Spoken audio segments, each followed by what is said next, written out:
Hey guys, welcome back to my channel. So, I don't know if you remember a few videos back, I had done the unboxing for the Let's Resin huge automatic mixer, and we are going to be playing with it today.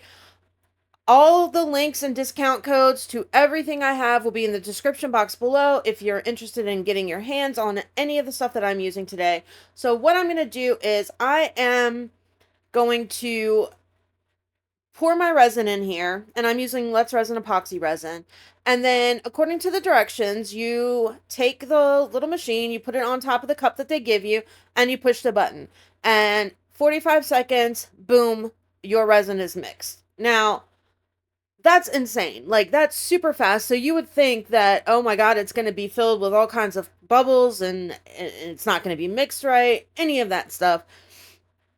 But no, that's like not the case at all. And then to get it off the paddles, like the excess stuff, you just put it in another one of the cups and you push the button and it kind of sprays it all over the cups. And then they give you that little handy dandy tool to clean it off, like all your paddles and stuff with, if you choose to let it dry.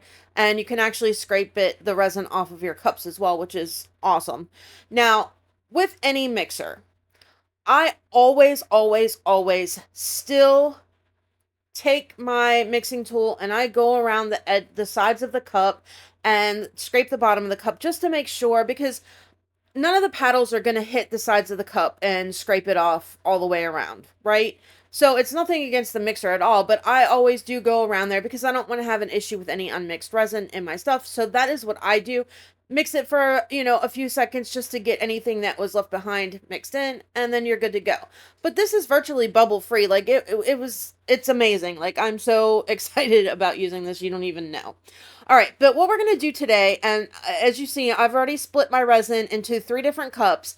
If you've watched any of my videos over the last couple weeks, you guys know that I have repainted my bathroom, and I want to make some things to kind of not necessarily decorate the bathroom, but, toothbrush holders, some stuff for my husband's razors and brushes and all that kind of stuff, just to kind of, you know, do my thing and make it go with the bathroom. So my shower curtain is an elephant and it's yellow and gray. So I decided that I was going to accent it. Now, that is not the colors of my bathroom. My bathroom is kind of like a darker blue and a light gray and white, but I think that this will accent it nicely and it'll be fine. So we're going to go with kind of a marble mold. Now, what I want to do is I want to make a soap dispenser and a tray.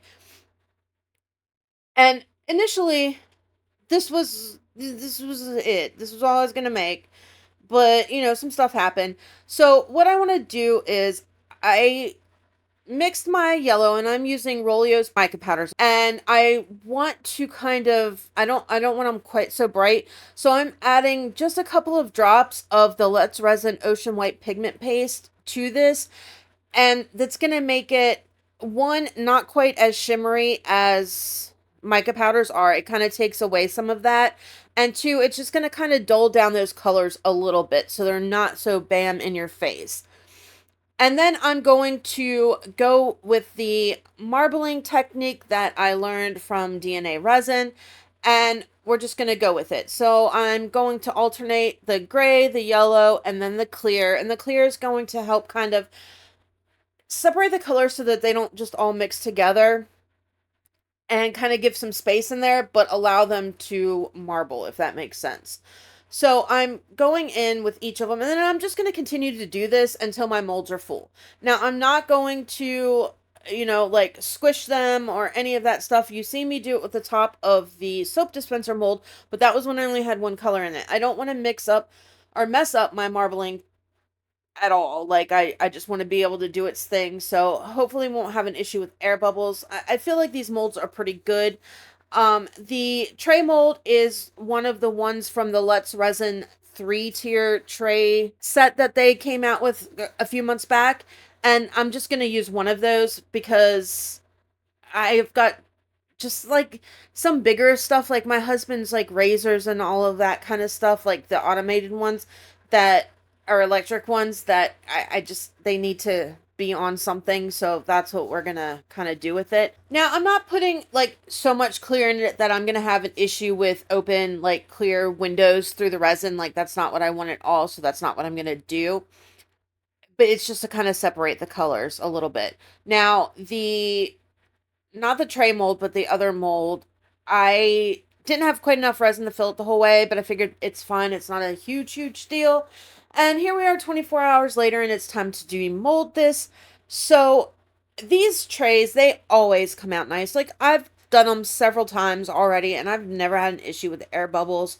So I do really love how they turn out. And they're not too difficult to get out of the mold either, which is always nice. All right, so here we are. So it's nice. It's marbled. I mean, it's for the bathroom. Like you're not really gonna see it anyway. All right, so now for the dispenser lid.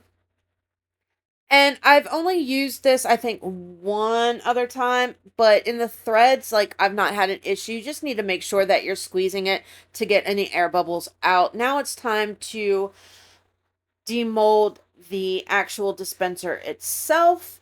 And this one, a little bit of alcohol in there just to kind of help with that suction and get it off. And the main reason I do it is because I've been having a lot of issues with my hands lately, so they get kind of weak. So I have a hard time sometimes demolding it and getting that suction out, just to kind of go away. And at this point, I realize I made the wrong mold. So, yeah. Yay for me. So, we're going to try this again. I'm going to go through the same process. I had to go in my daughter's room and see what the actual mold looked like. Because when you get so many of these, it's just like, which one is it? And after I found out what her dispenser actually looks like, I dug through all my molds again and found the correct one this time. So we are just going to make this up. Now, I don't know how much resin it takes. I couldn't remember. I felt like it took a lot from when I did before. And of course, I'm not organized enough, I guess, to actually like write down how many ounces each mold takes. So I didn't do that. Now I'm just hoping that I can get the colors to match. That's my main issue right now, is making it so that, because I've already got the top for the dispenser done and I have the tray, and I don't want to have to recast that because that takes a lot of resin too. So I'm hoping that I can kind of get the colors close enough together that it's not going to make a difference. It's not going to look like I had to do it two different times, but only time will tell, and we'll kind of see. So I am going to go through the same thing that I did before. And I decided that after I kind of filled this up, I have way more resin made up than what I need. So we're going to go ahead and add to this, and we're going to do another kind of like, I don't know if it's supposed to be a vase. The one that I did before. We're going to just make another one up because I can use it anyway. And then, because I still have resin left over, I'm going to get one of the Into Resin's flower molds, and I think that I can make it and just add a little something to it. So that's what we're going to go with, and hope that it, all turns out this way, this time.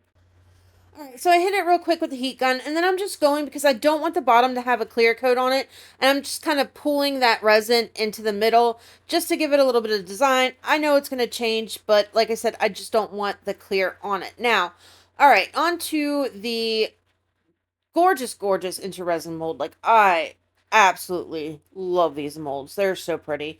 We're just going to go in here with my dotting tool and ever so carefully just make sure that there's no bubbles in there. Move that resin all around to fill those undercuts of the mold. Then I'm going to do kind of the same thing. I kind of want it slightly marbled, but not necessarily. I want it more yellow and kind of like the clear, so I get some type of maybe design in it on the bottom part where those or not leaves, it's a flower, they're petals, where those petals are. And then we're gonna keep kind of adding it in drops by drops because these molds don't hold much. And then I have a little bit of gray left. So towards the back is where I kind of want to put the gray. And that's just to kind of give it a little bit of a pop there so it's not all completely yellow. And it's just going to kind of marble-ish, but not really.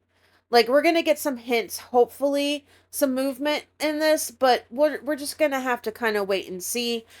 And hopefully it'll look okay up against one of these pieces when they're demolded, and we can just add a little bit of something to it. Now, I am kind of going slow at this. I don't want to overfill it, and I just kind of scraping out the last remains of the resin that I have just to kind of get it into the kind of marble design. Hit it with the heat gun. We're going to let this cure. Okay, so 24 hours later, let's demold again. All right, so this is the little vase thingy. This time I actually had enough resin and filled it up the entire way. And it's, if you look at them, I feel like this one may, like it, the colors are very, very close. Close enough that I don't think you can necessarily tell that I had to do it twice. But I do think that when I was marbling it, actually, I know for a fact, I think I went in with the yellow. I'd have to rewatch it. I wasn't paying enough attention. I went in with the yellow first this time, but I did get some different kind of designs, a little bit more of the gray, and it's different, but it's fine. I mean, we all know it could have done whatever it wanted to, no matter if I had all of the resin and all of the right molds the first go around or not. We're still going to get what we get. And now it's time to actually demold our dispenser, like the real one this time. Again, this one isn't, it's a little bit harder to demold than the other one.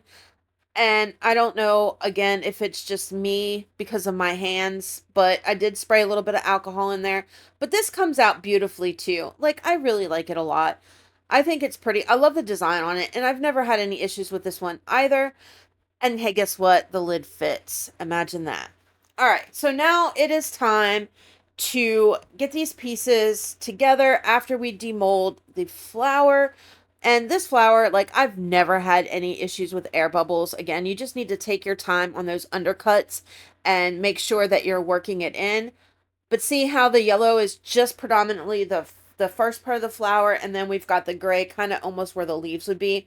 And I think this will look cute on here. Nothing, like crazy, whatever, but I think it adds a little bit to it, and it kind of will make it a little bit different than the other piece. So now we're just going to take some E6000 glue this baby on, try and get it as centered as possible. And I don't want the glue to kind of squish out the edges, so I'm trying not to push down like crazy hard. And every time I push down, it moves. So we're just going to push it, set it, let it do its thing. Now, for this, I'm actually going to glue the top on, and all I'm doing is I took some of my glue and I put it onto a popsicle stick, and then I'm just going to take a toothpick and kind of go around the outer edges. There's like a little indent there where this lid goes, and I'm just going to glue this on. And then we're going to let this cure for 24 hours before we do anything else with it. It sets fast-ish, but I don't want to take the chance, especially since for this, I'm going to be putting liquid in it of anything kind of happening. All right, so now it's time to do the pump and get it set up straight. And guess what? I actually did it right this time. If you watched my video with my daughter where we made a vanity set for her, I clipped off the wrong end of the pump, and yeah, it was a whole thing. I do have to do it a couple of times to make sure that I get the right length. I don't want to cut it too short, and, you know, I don't want to make it too long either. But anyway, that's it. We're going to finish this up, and that is a wrap on this one, guys. Now, these pictures, the first couple are of my bathroom before, and then the after I painted it, along with all of the glamour shots for these items. Anyway, like, subscribe, share, all that good stuff. I will catch you guys on Saturday in the next one. Love ya. Bye. Walking streets, no end in sight. Every smile a gift I find. Love ain't easy, but it's kind. Building homes brick by brick, cooking meals when times are thick, little gestures day by day, loving action, that's our way. Back to love.